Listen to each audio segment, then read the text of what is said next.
Olá, paz e bem. Cá estamos de novo, hoje é o nosso segundo encontro para a reflexão dos evangelhos do final de semana. Hoje é véspera do Domingo de Ramos, então, como acontece todos os anos, no Domingo de Ramos, nós vamos ler dois textos do evangelho. Um, da entrada de Jesus em Jerusalém, que é isso que nós propriamente celebramos, que uma semana antes de sua Páscoa ele entrou em Jerusalém, e nós vamos ver como que o Evangelho desenha essa cena teológica, e depois o Evangelho da Paixão de Jesus. Como também acontece todos os anos, nós lemos os textos a partir do Evangelho do domingo daquele ano. Então esse ano, por exemplo, como é o Evangelho de São Mateus, é ano A, nós vamos ler a entrada de Jesus em Jerusalém a partir de Mateus e também a Paixão segundo Mateus. Eu convido então você a tomar comigo os textos. O primeiro texto, que aí está, é o texto do Evangelho de Mateus, capítulo 21, os versículos de 1 a 11. E diz assim: Naquele tempo, Jesus e seus discípulos aproximaram-se de Jerusalém e chegaram a Betfagé, no Monte das Oliveiras. O lugar já é messiânico. A profecia de Zacarias diz que o Messias viria exatamente por sobre o Monte das Oliveiras. E ali, virando o Monte das Oliveiras, ele entraria por aquela porta que hoje está fechada, que dá para o Vale de Josafá, que é um cemitério.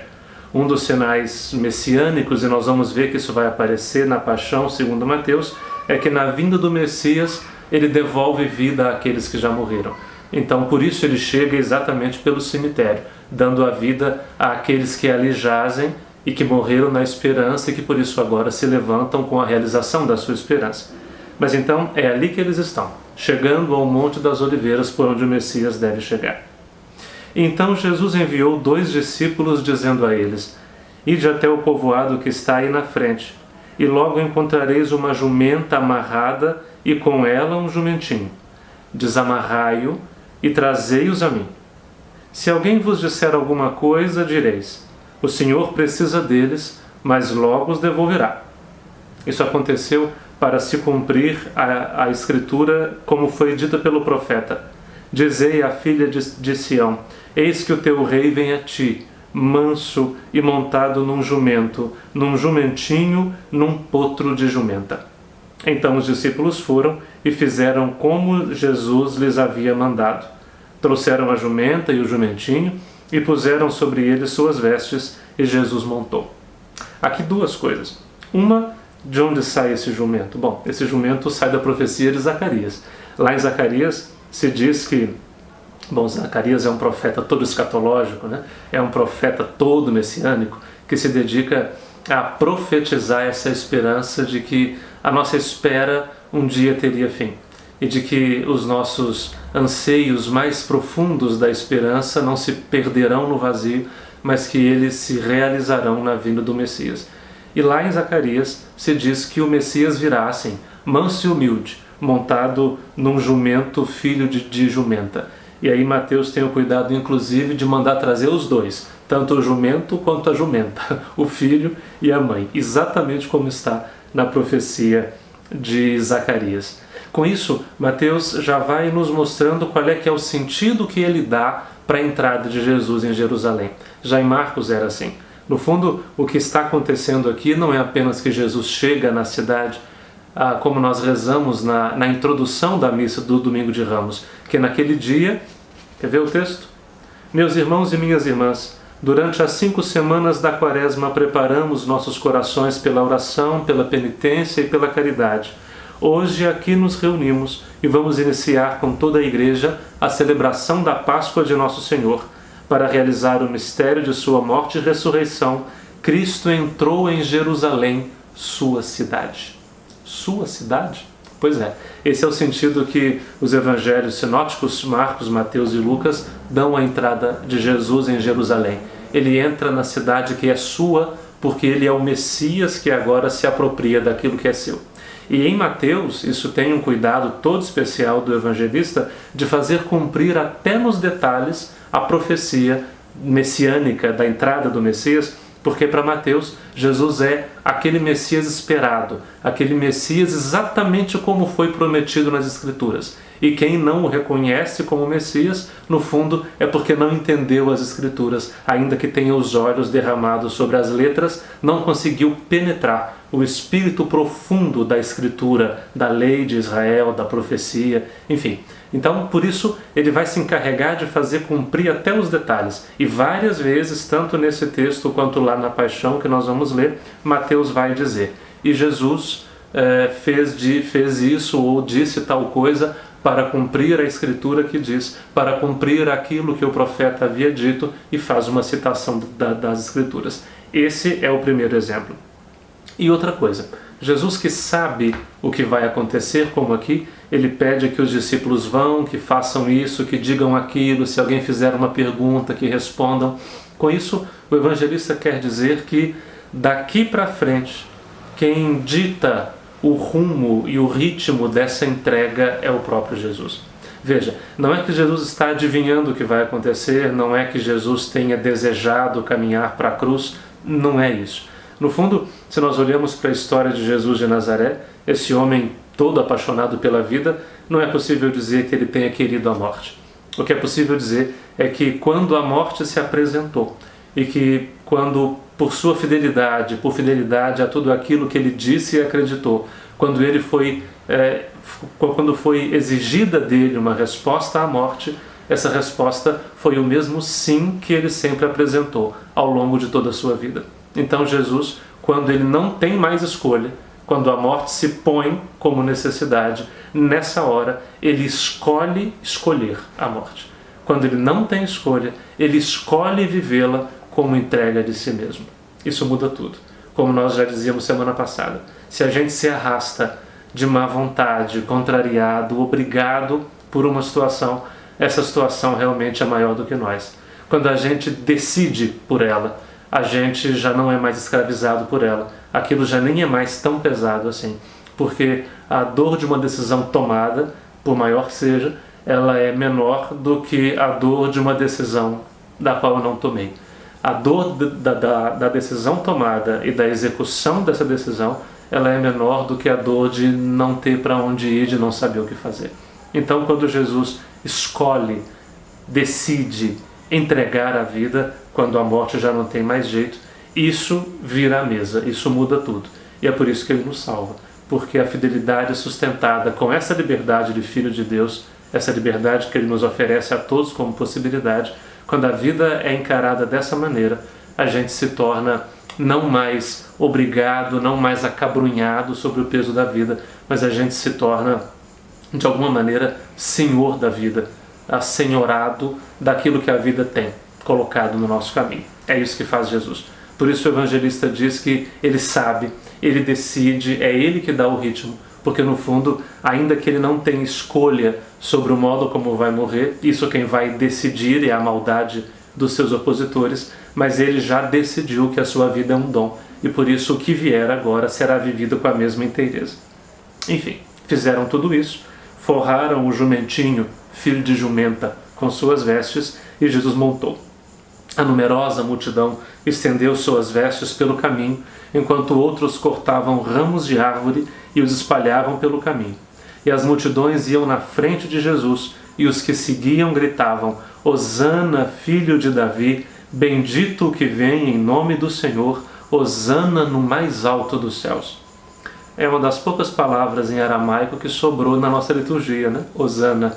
É ao mesmo tempo um grito de aclamação, um grito de louvor, um grito de glória, mas é também uma espécie de grito de socorro, uma espécie de grito que diz: nós te louvamos porque nós colocamos em ti a nossa esperança, então salva-nos. É por isso que a multidão o acolhe jubilosa, porque reconhece nessa entrada de Jesus o começo da realização messiânica da esperança de Israel, ou ao menos parte do povo. É assim que diz o Evangelho de Mateus.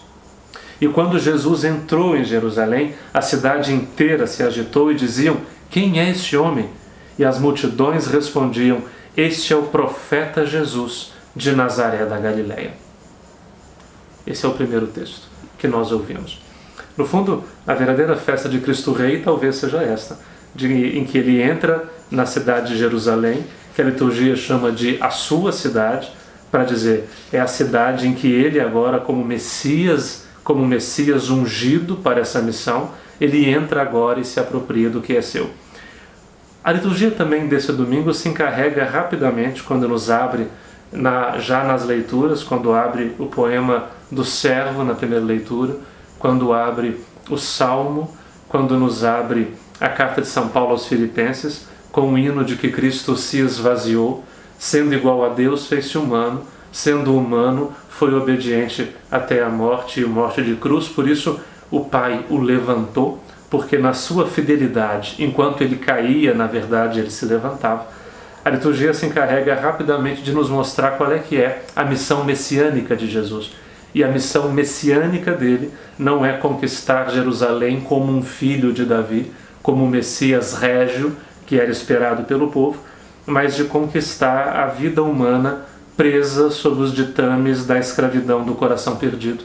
E por isso ele faz isso não dizendo o que deve ser feito, mas vivendo e oferecendo a sua própria vida como um dom, assim como a vida de cada um de nós pode ser oferecida ao mistério e ao coração do mundo.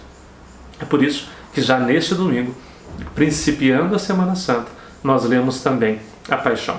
Como disse a vocês, nós lemos a Paixão segundo Mateus. É um texto grande, então eu vou lendo em blocos e em blocos nós vamos falando sobre ele. O texto está no capítulo 26 de Mateus, começa no versículo 14 e nós vamos até o 27:66. Naquele tempo, um dos 12 discípulos, chamado Judas Iscariotes, foi ter com os sumos sacerdotes e disse: O que me dareis se vos entregar Jesus? Combinaram então 30 moedas de prata, e daí em diante Judas procurava uma oportunidade para entregar Jesus. É interessante que esse rapaz se chame Judas, é o mesmo nome de Judá, filho de Jacó, que era aquele filho mais velho, que foi também quem teve a ideia de jogar José, o irmão mais novo, no buraco. Então não é à toa que esse que também decide jogar Jesus no buraco da morte tem o mesmo nome. A tradição tem dessas coisas. E 30 moedas, no livro do Êxodo, capítulo 21, existe uma prescrição que fixa em 30 moedas o preço da vida de um escravo, tanto para compra como para indenização. Então esse é o preço que eles fixam para a vida de Jesus. Vale o quanto vale um escravo. Sobre a motivação de Judas, tem tanta literatura interessante sobre isso, dizendo, afinal de contas, o que interessava a Judas, por que Judas teria escolhido esse caminho. Nós nunca vamos saber, até porque o personagem Judas, como está construído aqui no Evangelho, ele vai crescendo ao longo do caminho, né? Se nós pegamos Judas em Marcos, ele é diferente daquilo que ele é em Mateus, que por sua vez é diferente daquilo que ele é em Lucas, e quando chega em João ele é terrível, ele vai crescendo ao longo da história. É uma personagem construída para falar, talvez, de todas as traições do nosso coração e da nossa vida. A traição aqui merece uma reflexão, talvez. Por que será que a gente faz isso?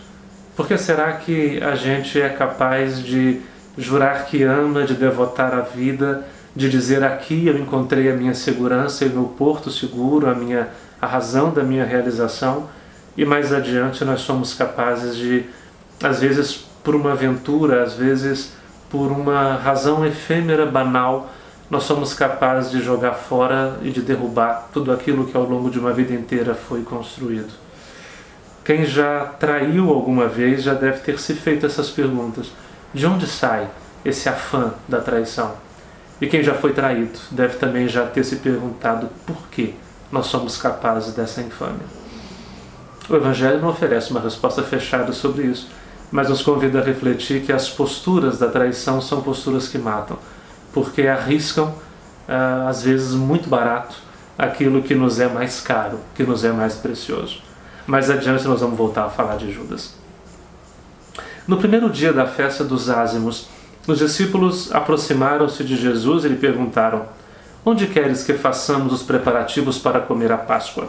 A Páscoa, a gente sabe, é a comemoração litúrgica, né, que se faz em casa, uma liturgia doméstica, que comemora a Páscoa, a passagem do povo pelo mar vermelho, naquela noite em que o povo saiu da escravidão e partiu à liberdade, em que o povo deixou para trás o Egito de morte para encarar a travessia do deserto que os conduziria até a realização da promessa da terra. Essa liturgia era celebrada assim, até hoje é assim, né? As pessoas se põem à mesa e enquanto comem, eles narram, e colocando-se naquela refeição é como se eles pudessem de novo se colocar na travessia daqueles que saíram. Tanto que hoje é ensaiado assim, né? A criança mais jovem pergunta: o que é que nós estamos fazendo aqui essa noite? E aí o patriarca da família diz: nós éramos escravos no Egito, mas o Senhor nos tirou de lá com mão forte e braço estendido. É interessante que ele não diz: nossos pais eram escravos no Egito. Ele diz: nós éramos escravos no Egito, porque essa refeição nos coloca naquele mesmo povo que um dia saiu de lá. Essa é a festa que eles estão para celebrar, e é por isso que Jerusalém está cheia de gente. A população de Jerusalém crescia 3, 4 vezes durante a festa da Páscoa, a grande festa do calendário judaico, e é para essa festa que eles também se encaminham. Onde queres, perguntam os discípulos, que preparemos a celebração da Páscoa? Respondeu Jesus: ide à cidade, procurai certo homem e diz-lhe: o mestre manda dizer, o meu tempo está próximo, vou celebrar a Páscoa em tua casa junto com meus discípulos. Os discípulos fizeram como Jesus mandou e prepararam a Páscoa. Veja, é o mesmo mecanismo lá do texto de Betfagé do Monte das Oliveiras. É de novo Jesus que toma a iniciativa, que envia, que diz o que deve ser feito, e será sempre assim. Nós também, como somos enviados porque Ele nos pede que vá. E é Ele que põe em nossa boca as palavras, e é Ele que nos acompanha nos ditames da missão. Porque a decisão da entrega de si mesmo foi dele, e por isso é Ele que diz o que tem que acontecer. Ao cair da tarde, Jesus pôs-se à mesa com os 12 discípulos. Enquanto comiam, disse Jesus: em verdade eu vos digo, um de vós vai me trair. Veja, de novo, não é possível pegar de surpresa. Ainda que Judas tenha tramado a entrega, é Jesus que, no dizer do evangelista, se permite cair na armadilha. Não porque, veja, não é que ele está magicamente adivinhando tudo. Ainda que ele pudesse supor e conhecendo os seus, a gente sabe no fundo, né? Quando começam a aparecer os sinais da traição. Mas mais que isso, o sentido teológico é Jesus que se entrega. Ninguém o pega de surpresa, ninguém arranca dele a vida como quem rouba alguma coisa, mas é ele que vai aos poucos se entregando. E cada vez que a entrega pede dele um passo mais, ele é capaz de dar. Um de vós há de me trair. Eles ficaram muito tristes e um por um começaram a perguntar: Senhor, será que sou eu? Jesus respondeu: quem vai me trair é aquele que comigo põe a mão no prato. É uma expressão interessante que no teatro de Semana Santa, inclusive a gente faz assim, né? Faz Jesus botar a mão no prato junto com Judas, e nessa hora ele fala: é aquele que põe comigo a mão no prato. Por mais que seja plástica a expressão é do Salmo, quando o salmista canta a traição do amigo. E o salmista canta que se fosse um inimigo, se fosse um estranho, ele compreendia, mas o amigo, aquele que comigo punha a mão no prato, aquele que dividia comigo o pão e a vida, foi esse que levantou contra mim o calcanhar. Foi esse que me deu um coice, diria minha mãe. Foi esse que traiu a minha confiança. É isso que quer dizer Jesus. É alguém de dentro, é alguém amigo, é alguém de confiança, é alguém desse círculo aqui. Alguém que comigo põe a mão no prato da ceia, e que divide comigo o prato da vida. O Filho do Homem vai morrer, conforme diz a Escritura a respeito dele. Contudo, ai daquele que trair o Filho do Homem, seria melhor que nunca tivesse nascido. E nós vamos ver daqui a pouco o que vai acontecer com ele. Então Judas, o traidor, perguntou: Mestre, serei eu? Jesus respondeu: Tu o dizes. É você que está dizendo isso. E eu sempre achei curioso, e quando eu era criança, quando via os teatros de Semana Santa na minha cidade, sempre tinha, eu achava curioso como que os discípulos perguntavam: serei eu, Senhor? Será que sou eu, Senhor, que vou te trair? E eu, criança que era, perguntava: mas por que estão fazendo isso? Quem vai trair sabe que é ele, quem não vai trair sabe que não é. O que a minha criança não sabia é que A gente, às vezes, só se dá conta da traição realizada quando ela já foi realizada. E a gente só se dá conta de que a confiança foi quebrada depois que nós a quebramos. Frequentemente, a traição, a mentira, o engano, ele não é feito assim, de uma hora para outra. Ele é construído aos poucos. Ele é gestado pé ante pé, passo ante passo. E a gente trai um pouquinho hoje com uma ideia, amanhã com um pensamento, amanhã com uma palavra, até trair de fato. A confiança não se quebra, raramente sim, mas geralmente não se quebra de uma vez. Nós vamos dando pequenos passos fora do caminho, até que a gente se descobre inteiramente fora dele. Por isso talvez seja um bom caminho. De vez em quando a gente perguntar, será que sou eu? Será que sou eu que tenho andado pelo caminho da traição? Será que sou eu que tenho andado pelo caminho da mentira? Será que não vou ser eu que em algum momento, andando para aqui, por onde eu estou indo, será que não sou eu que vou me descobrir fora do caminho daqui a pouco? Enquanto comiam, Jesus tomou um pão e, tendo pronunciado a bênção, partiu e distribuiu aos discípulos e disse: tomai, comei, isso é meu corpo. Esses verbos vão acompanhar todos os textos que têm essas conotações eucarísticas. Jesus tomou, abençoou ou deu graças, partiu e distribuiu. De modo que onde quer que a gente esteja e que a gente tome o pão da Eucaristia, certamente, mas também o pão da partilha, também o pão da solidariedade, aonde a gente estiver e nós tomarmos o pão, o dom, o coração, o tempo, o cuidado, a dedicação, que nós dermos graças por esse dom que Ele nos dá e nós partirmos e distribuirmos isso entre nós, é Ele que estará no nosso meio. E nessa hora é Ele que em nós estará de novo se entregando e partindo conosco o pão da sua vida. Tomai e comei, isto é o meu corpo. Corpo na tradição bíblica nunca é simplesmente isto que nós vemos. O corpo tem a ver com a identidade da pessoa, é tudo aquilo que ela é tudo aquilo que ela é de si mesma, é tudo aquilo que ela expressa de si própria, isso é seu corpo. Por isso, um corpo na Bíblia é a pessoa. Quando Jesus diz, isso é o meu corpo, é como se ele dissesse, sou eu. Então, tomam e comam, porque isto sou eu. Isso é a minha identidade que eu entrego a vocês. E aí não é difícil. Jesus que se identifica com um pão que é o trigo colhido e amadurecido com a paciência da semente que um dia morreu, que cresceu, que floresceu, que frutificou, que esperou do sol e da chuva com generosidade e fecundidade a sua madurez, que depois foi colhido, descascado, debulhado, torrado, amassado, assado e que agora se oferece como alimento. Quer dizer, o trigo moído, o trigo que agora se faz pão depois de ter morrido para si mesmo, não é difícil que Jesus se identifique com esse sinal. E que aonde quer que a gente encontre essa mesma experiência humana, de gente que é capaz de fazer até do esmigalhamento de si alimento para quem está do seu lado, isso será sempre uma presença meio jesuânica, será sempre um dom meio cristológico e por isso mesmo eucarístico. Depois, tomou o cálice, deu graças e entregou-lhes dizendo, bebei dele todos, pois este é o meu sangue, o sangue da aliança que é derramado em favor de muitos para a remissão dos pecados. Aqui a tradução litúrgica diz em favor de muitos, é uma discussão longa isso na liturgia do Brasil, em alguns lugares na revisão dos missais já mudou, quando nós dizemos também na narração da missa, esse é o meu sangue, o sangue da nova e eterna aliança, que será derramado por vós e por todos, nós dizemos na tradução que está em vigor, fazer isso em memória de mim. Há quem defenda que deve ser como está na tradução aqui de Mateus, em favor de muitos. O problema é que no texto grego é em favor dos muitos, ou em favor da multidão, e por isso é incontável. Por isso talvez por todos seja, de fato, em português a melhor tradução. Então, este é o meu sangue, o sangue da aliança para a remissão dos pecados.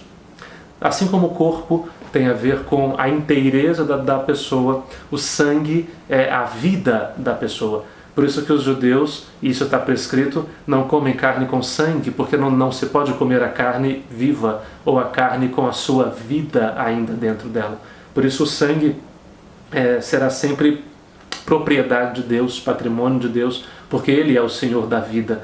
Então quando Jesus diz, isso é o meu sangue, bebei-o, é como se Ele dissesse, isso é a minha vida entregue, isso é a minha vida derramada, bebam dela, se nutram dela, se alegrem com ela. Meu corpo entregue, pão partido, meu sangue derramado, o vinho entregue, minha vida toda ela entregue. Fazer comunhão com o corpo e com o sangue de Jesus significa fazer comunhão, fazer relação com a pessoa e com a vida, corpo e sangue dele. Em verdade eu vos digo, de hoje em diante não bebereis deste fruto da videira, até o dia em que convosco beberei o vinho novo no reino de meu Pai. Depois vai dizer, essa é a minha última refeição, junto com vocês. Depois de terem cantado os salmos, foram para o Monte das Oliveiras. Eles cantam os salmos porque é uma refeição ritual, é uma refeição litúrgica. Foram para o Monte das Oliveiras, esse lugar messiânico. Então Jesus disse aos discípulos, esta noite vós ficareis decepcionados por minha causa. Pois assim diz a Escritura, ferirei o pastor e as ovelhas se dispersarão. É da profecia de Zacarias. Marcos já tinha usado esse versículo para falar dessa noite, em que ferido o pastor, Jesus, as ovelhas se escandalizam e se perdem, se assustam. Por isso, Jesus diz isso para dizer de que os discípulos vão também se perder nessa noite escura em que eles vão perder o seu pastor. O contexto original de Zacarias é outro, mas bom, não é assim que o evangelista lê o texto de Zacarias. Mas depois de ressuscitar, eu irei à vossa frente para a Galileia. Isso vai aparecer lá nos textos da ressurreição. Disse Pedro a Jesus. Pedro, que é essa figura tão emblemática dos evangelhos sinópticos, né? Que toma a dianteira, que sempre responde, que fala primeiro que os outros. Então Pedro disse, ainda que todos fiquem decepcionados por tua causa, eu jamais ficarei. Veja que é o contrário daquela postura da agora da ceia. Será que serei eu, Senhor, que vou traí-lo? Essa talvez saudável incerteza sobre até onde vai a minha força, até onde eu posso garantir que não serei eu. Aqui é o contrário. Eu me garanto, Senhor, e garanto que eu vou estar do seu lado, jamais ficarei decepcionado contigo. Jesus lhe declarou, em verdade eu te digo, que esta noite, antes que o galo cante, ou seja, antes que amanheça, antes que a noite termine, tu me negarás 3 vezes. Pedro respondeu, ainda que eu tenha de morrer contigo, mesmo assim não te negarei. E todos os discípulos disseram a mesma coisa. Uma coisa que a paixão de Jesus coloca a descoberto é a nossa fragilidade, é o barro do qual nós somos feitos.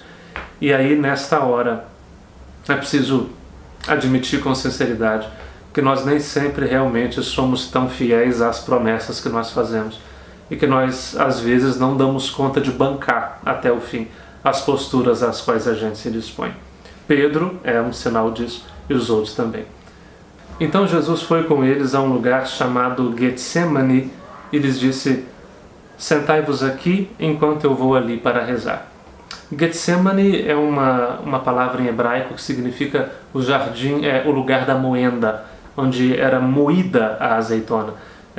O monte se chama Monte das Oliveiras não por acaso. De fato, até hoje lá está uma grande plantação de oliveiras que depois de colhidas eram espremidas, moídas nesse moinho que tem uma pedra grande giratória, e ali a azeitona punha para fora o seu óleo, a sua preciosidade.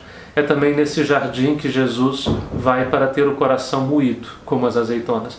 É onde ele vai fazer a sua oração diante da morte, a sua oração ao Pai, diante do pavor e da angústia que a morte traz a todos nós que somos vivos, que somos humanos. Então é nesse lugar, o jardim da moenda, onde ele também vai se moer diante do Pai. E disse, sentai-vos aqui enquanto eu vou ali para rezar. Jesus levou consigo Pedro e os 2 filhos de Zebedeu, Tiago e João, embora Mateus não os mencione, e começou a ficar triste e angustiado. Então Jesus lhes disse, minha alma está triste até a morte. Uma expressão que não é rara nos Salmos. O Salmo 43 traz essa expressão, o Salmo 44 também, a minha alma está triste até a morte. ficai aqui e vigiai comigo. Jesus foi um pouco mais adiante, prostrou-se com o rosto por terra e rezou: Meu Pai, se é possível, afaste-se de mim este cálice, contudo que seja feito não como eu quero, mas como tu queres. No fundo, é a oração que nós todos fazemos. Senhor, queria tanto que não fosse assim. Eu queria tanto que tal situação, que tal dor nunca me viesse. Eu queria tanto que tal, como essa situação de pandemia que nós estamos vivendo, Senhor, que bom que seria se fosse possível que nós não vivêssemos isso. Mas já que não tem jeito, já que não é possível passar esse cálice sem que a gente beba, dá-nos a grandeza de beber dele com grandeza de coração. Dá-nos a capacidade de beber dele com liberdade, com responsabilidade, com aquela força de quem assume com toda a coragem aquilo que a vida pede. E voltando para junto dos discípulos, Jesus encontrou-os dormindo e disse a Pedro: Vós não fostes capaz de fazer 1 hora de vigília comigo? É como quem diz: Você não queria morrer por mim agora há pouco, antes de me negar, e agora não consegue nem ficar acordado? Vigiai e rezai para não cairdes em tentação, pois o espírito está pronto, mas a carne é fraca. Veja, aqui não se trata do velho dualismo carne e espírito que a nossa cultura grega nos ensinou a fazer. É como quem diz que nós estamos prontos, algo em nós está pronto, mas algo em nós é frágil.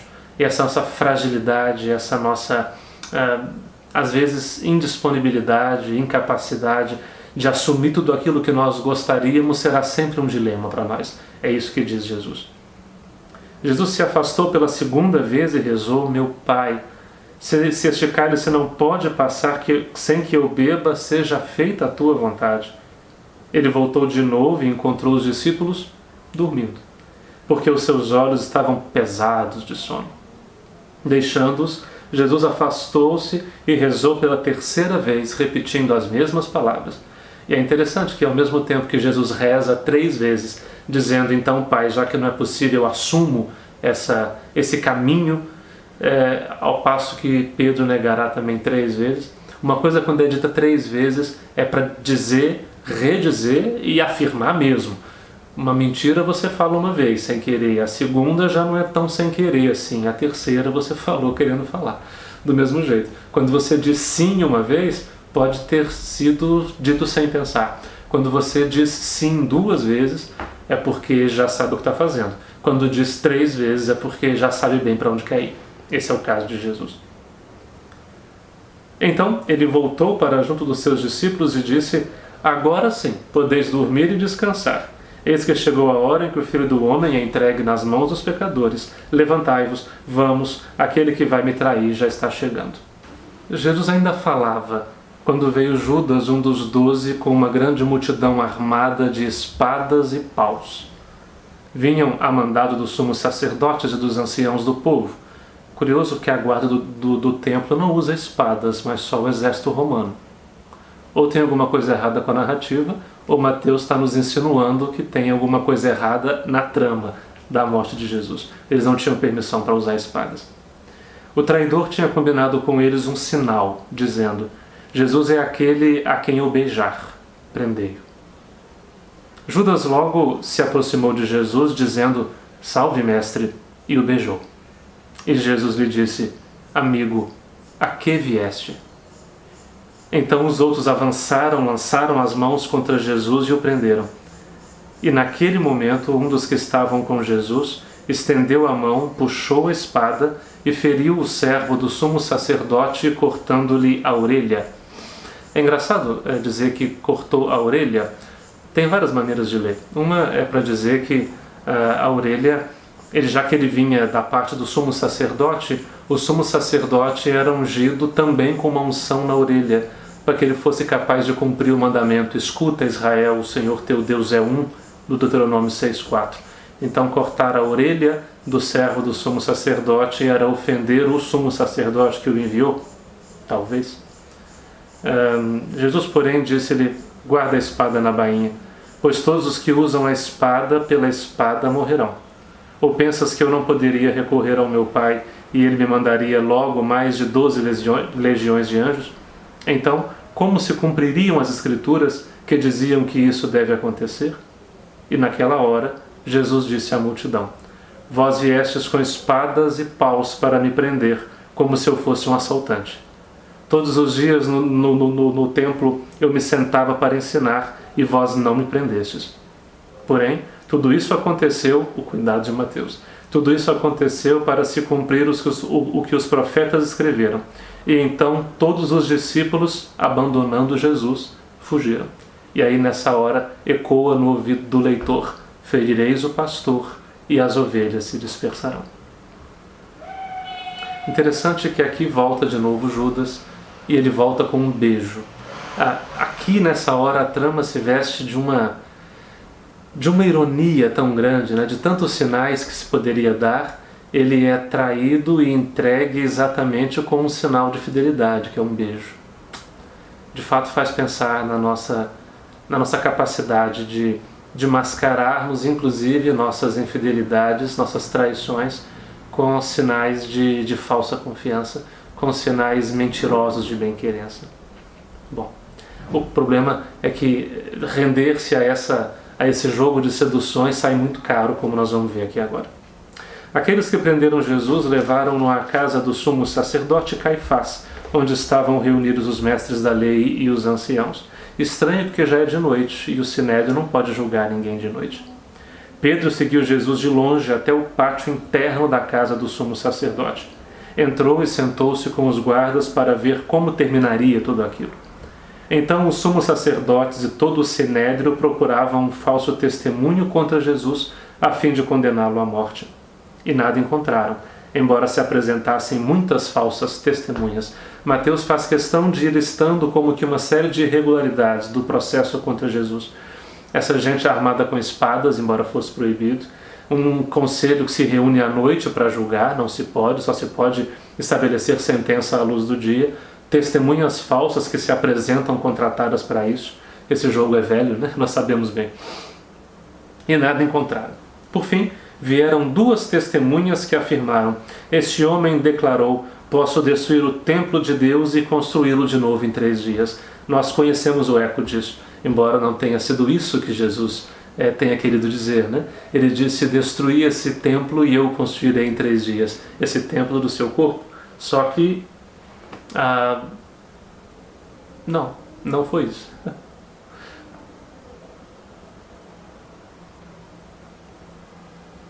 Por fim, vieram duas testemunhas e afirmaram: este homem declarou: posso destruir o templo de Deus e construí-lo de novo em 3 dias. Nós sabemos bem do que Jesus falava, que não era do templo de Jerusalém, mas era do templo de si. Então logo ele entra em Jerusalém, em Mateus, ele vai ao templo e põe para fora os que lá vendiam as coisas, né? Nós já conhecemos o texto. Então o sumo sacerdote levantou-se e perguntou a Jesus: nada tens a responder a estes que testemunham contra ti? Jesus, porém, continuava calado. E o sumo sacerdote lhes disse: eu te conjuro pelo Deus vivo que nos diga se tu és o Messias, o Filho de Deus. Respondeu Jesus: tu o dizes. Além disso, eu vos digo que de agora em diante vereis o Filho do Homem sentado à direita do Todo-Poderoso, vindo sobre as nuvens do céu.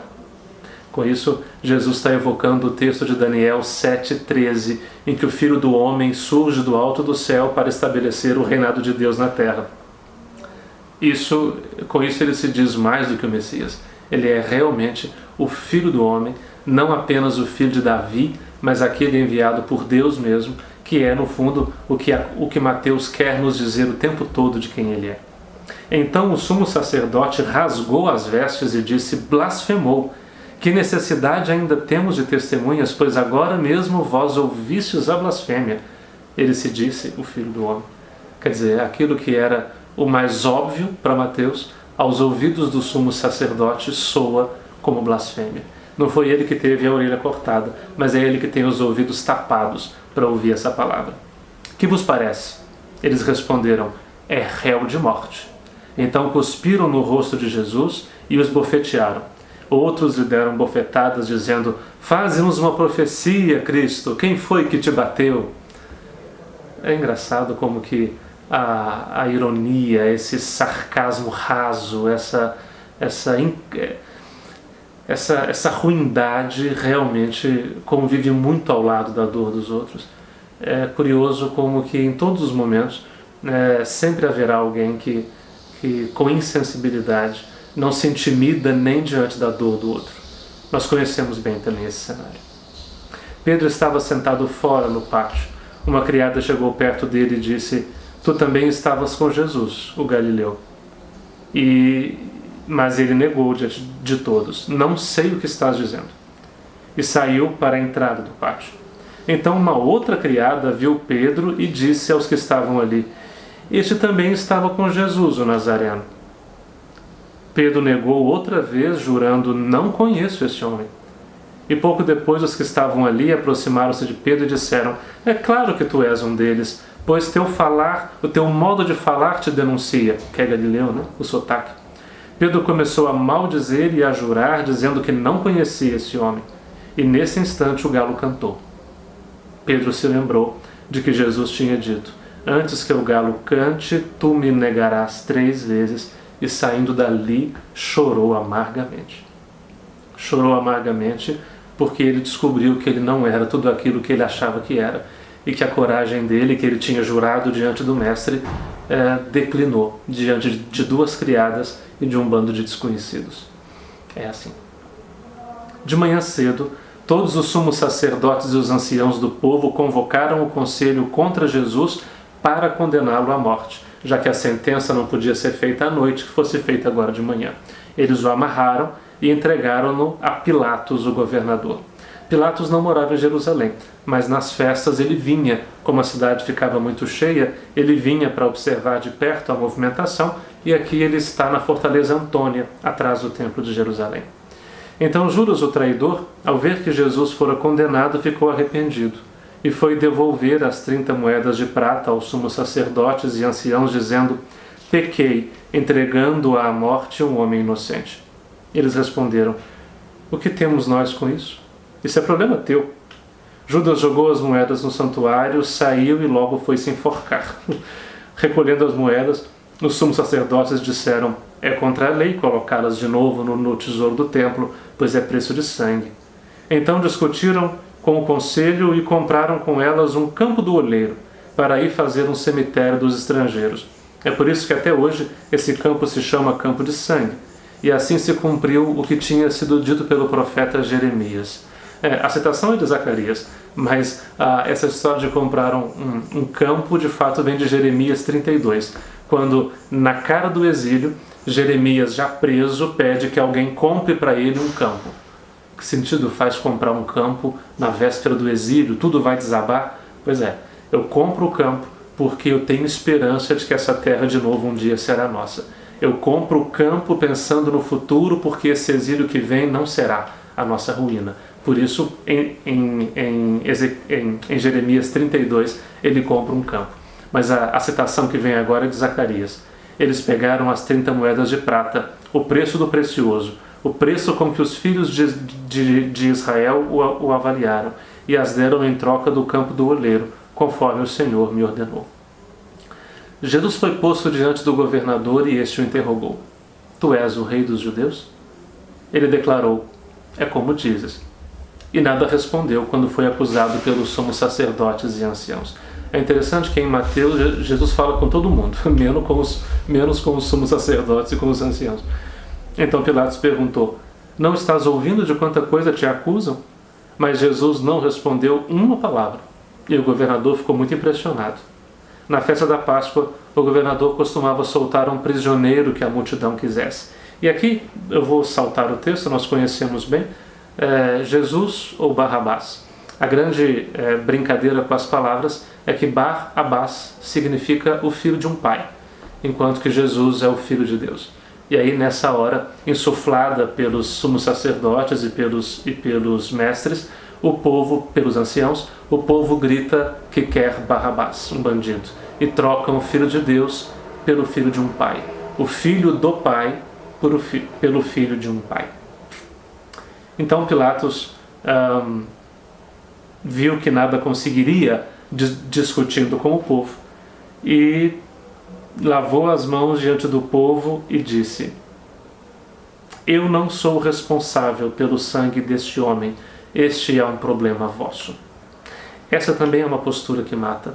A postura de quem pode fazer alguma coisa, mas escolhe lavar as mãos por entender que não é sua responsabilidade.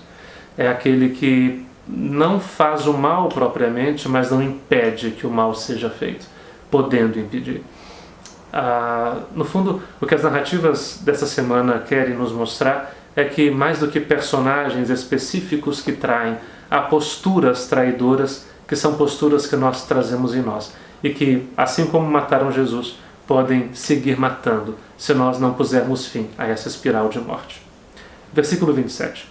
Em seguida, os soldados de Pilatos levaram Jesus ao palácio do governador e reuniram toda a tropa em volta dele, tiraram sua roupa e vestiram com um manto vermelho, depois teceram uma coroa de espinhos, puseram sobre sua cabeça e uma vara na sua mão direita, e então se ajoelhavam diante dele, zombavam, dizendo: "Salve, Rei dos Judeus!"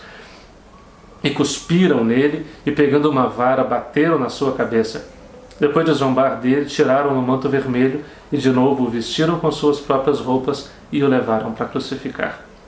Quando saíam, encontraram um homem chamado Simão, da cidade de Cirene, no norte da África, bem pertinho já, na beira do mar Mediterrâneo. E ali obrigaram a carregar a cruz de Jesus. O texto não dá grandes detalhes de quem é esse homem, mas parece que é alguém que por acaso passava e que foi pego e que acabou fazendo esse gesto involuntário de ajuda. Talvez para que o condenado, Jesus, não morresse antes de chegar até o lugar da crucificação. Isso acabaria com toda a festa que esse tipo de condenação gera no povo. Então era preciso uma ajuda e assim foi feito.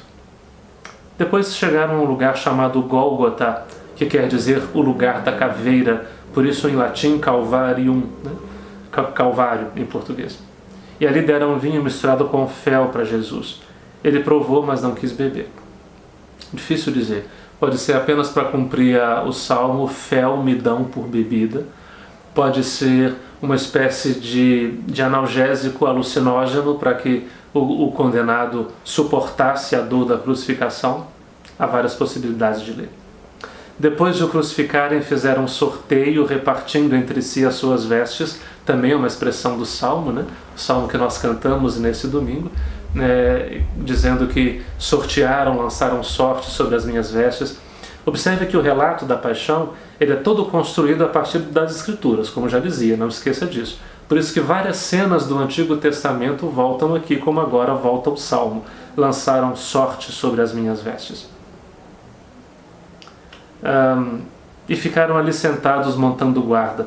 Acima da cabeça de Jesus puseram o motivo de sua condenação. Este é Jesus, o Rei dos Judeus. Como quem diz, ele se disse rei, e por causa dessa pretensão contra o império, é por isso que ele foi morto. Ele nunca disse isso. Ele disse que era o Filho do Homem. Ele não disse que era o Rei dos Judeus. Ele disse, tu disseste, quando perguntaram se ele era o Messias, e se identificava logo como Filho do Homem. O processo foi todo injusto, segundo Mateus. E com ele também crucificaram 2 ladrões, um à direita e outro à esquerda de Jesus, como diz o Salmo, entre malfeitores eu fui contado. As pessoas que ali passavam o insultavam, balançando a cabeça e dizendo, tu que ias destruir o templo e construí-lo de novo em 3 dias, salva-te a ti mesmo. Se és o Filho de Deus, desce da cruz. Do mesmo modo, os sumos sacerdotes, junto com os mestres da lei e dos anciãos, também zombavam de Jesus. Ao outro salvou, a si mesmo não pode salvar. É o Rei de Israel que desça então da cruz, e acreditaremos nele. Confiou em Deus, que Deus o livre agora, se é verdade que Deus o ama, já que ele disse, eu sou o Filho de Deus. Do mesmo modo, também os 2 ladrões que foram crucificados com Jesus o insultavam. De fato, a morte de cruz, ela não era apenas uma condenação para acabar com a vida do condenado, ela era também uma condenação para descredibilizar aquela vida com a sua palavra, com o seu ensino, com tudo aquilo que ela significava. Era uma morte vexatória, uma morte humilhante, para que ninguém desse crédito à voz e à palavra e ao ensino desse coitado que agora está aí. Desde o meio-dia até as 3 horas da tarde, Mateus dá a entender que então era meio-dia, quando ele foi crucificado, houve escuridão por toda a terra. É claro, porque a luz da vida está pregada na cruz. Pelas 3 da tarde, Jesus deu um forte grito: Eli, Eli, lama sabachthani, que quer dizer: meu Deus, por que me abandonaste? É o salmo que hoje também nós cantamos neste domingo, em aramaico. Meu Deus, por que me abandonaste? Ele está rezando o salmo? Talvez. Ele está se reconhecendo nessa situação de abandono diante da qual todos nós estamos diante da morte? Talvez. Ele pergunta, como qualquer um de nós diante da dor, por que isso acontece? Talvez. Alguns dos que estavam ali ouvindo disseram: olha, ele está chamando Elias. Entenderam nada, né? E logo um deles, correndo, pegou uma esponja, ensopou-a em vinagre, colocou-a na ponta de uma vara e lhe deu para beber. Outros, porém, disseram: deixa, vamos ver se Elias vem salvá-lo. Então Jesus deu outra vez um forte grito e expirou. Essa é a memória que Mateus, assim como Marcos, faz da morte de Jesus. Um forte grito. A imagem de um Jesus que, depois de clamar do abandono, depois de falar da sensação do profundo abandono da cruz, dá um grito e se entrega. Uma memória que a tradição cristã vai trazer com muito cuidado, cada vez que olha para aqueles que, também abandonados no canto dos caminhos de nossas vidas, gritam o seu próprio abandono. E ali nós reconhecemos a carne de Jesus que continua gritando pelo abandono da humanidade. E eis que a cortina do santuário rasgou-se de alto a baixo em 2 partes, e a terra tremeu e as pedras se partiram. Daqui para frente, Mateus começa a enunciar uma série de sinais messiânicos. O primeiro é esse: a cortina que separa o Santo dos Santos, o lugar mais santo do santuário, do resto, essa cortina se rasga, para dizer que com a morte de Jesus, aquilo que era mistério está revelado, e nada mais tem que ser escondido. Já está feita a união entre Deus e nós. E o pessoal brinca, tem muita gente tentando costurar essa cortina até hoje, para manter Deus separado de nós. Não é mais possível. Houve terremoto, as pedras se partiram, os túmulos se abriram, lembra? Que na profecia os túmulos se abrem quando o Messias vem e os mortos ganham vida? Pois é, os túmulos se abriram e os mortos ressuscitaram. E saindo dos túmulos depois da ressurreição de Jesus, apareceram na cidade santa e foram vistos por muitas pessoas. Claro, todos sinais messiânicos para dizer que este era realmente o Messias, o Filho do Homem que ele dizia que era. O oficial e os soldados que estavam com ele, guardando Jesus, ao notarem o terremoto e tudo o que havia acontecido, ficaram com muito medo e disseram: ele era mesmo o Filho de Deus. A ironia de Mateus é cortante. Aqueles que têm as Escrituras diante dos olhos todo o tempo não foram capazes de reconhecer e zombam dele aqui atrás. Já que Deus o ama, que Deus o salve. Já que ele disse que era tudo o que disse, então que agora isso o salve. Esses, vendo apenas os sinais, dizem: ele era verdadeiramente o Filho de Deus. Ironias de Mateus. Grande número de mulheres estava aí olhando de longe. Elas haviam acompanhado Jesus desde a Galiléia prestando-lhe serviços. Entre elas estavam Maria Madalena, Maria, mãe de Tiago e de José, e a mãe dos filhos de Zebedeu. Veja que em Mateus elas estão de longe, essas mulheres e o povo e a multidão. Ninguém está tão pertinho de Jesus. E em Mateus estão essas mulheres: Maria Madalena, Maria, mãe de Tiago e José, e a Maria, mãe de Tiago e João, os filhos de Zebedeu. Em Mateus não está aquela cena que nós temos na cabeça do discípulo amado e da mãe de Jesus. Essa cena pertence a João. Ao entardecer, veio um homem rico de Arimateia chamado José, que também se tornara discípulo de Jesus. Ele foi procurar Pilatos e pediu o corpo de Jesus. Isso é inusitado, porque o comum seria que os crucificados fossem jogados numa vala comum para ser... Um crucificado não merecia um túmulo, não merecia ser enterrado com todo o ritual judaico. Era enterrado, jogado numa vala como indigente. Então Pilatos mandou que o entregassem o corpo. Pilatos cedeu a esse pedido inusitado desse homem. Um homem rico, certamente, porque ninguém tem um túmulo cavado na rocha assim, à disposição o tempo todo. O Evangelho de João dá a entender que ele era membro do Sinédrio, do mesmo conselho que condenou Jesus. Se isso for verdade, José de Arimateia é o ícone dessa ambiguidade que também nós trazemos em nós às vezes, de que nós amamos, mas não amamos o suficiente para impedir que o outro morra, que nós queremos bem, mas não o suficiente para fazer por ele alguma coisa enquanto é tempo, e que depois da desgraça realizada a gente vem tentando remendar o que é possível. José faz isso agora. E José, tomando o corpo, envolveu num lençol limpo e colocou em um túmulo novo que ele havia mandado cavar na rocha. Em seguida rolou uma grande pedra para fechar a entrada do túmulo e retirou-se. Maria Madalena e a outra Maria, que ele acabou de apresentar aqui agora, estavam ali, sentadas diante do sepulcro. No dia seguinte, como era o dia depois da preparação para o sábado, ou seja, era o sábado, os sumos sacerdotes e os fariseus foram ter com Pilatos. Descumpriram a lei do sábado. Mateus é irônico porque todo mundo cumpre o sábado. Jesus está quieto no túmulo cumprindo o sábado. Deus está quieto no céu cumprindo o sábado e só depois do sábado ele vai ressuscitar o Filho. As mulheres estão cumprindo o sábado, os discípulos também. Só os sacerdotes e os fariseus estão aqui quebrando o sábado para ir confabular com Pilatos. E disseram a Pilatos: Senhor, nós nos lembramos de que quando este impostor ainda estava vivo, ele disse: depois de 3 dias eu ressuscitarei. Portanto, manda guardar o sepulcro até o 3º dia, para não acontecer que os discípulos venham roubar o corpo e digam ao povo: ele ressuscitou dos mortos. Pois essa última impostura seria pior do que a primeira. Pilatos respondeu: tendes uma guarda, ide e guardai o sepulcro como melhor vos parecer. Então eles foram reforçar a segurança do sepulcro, lacraram a pedra e montaram guarda. E aqui termina o Evangelho desse domingo. Veja, narrar a paixão de Jesus nunca será, assim como todo o Evangelho, nunca será apenas narrar os acontecimentos daquela tétrica sexta-feira, mas será sempre narrar o sentido que esses acontecimentos têm para nós.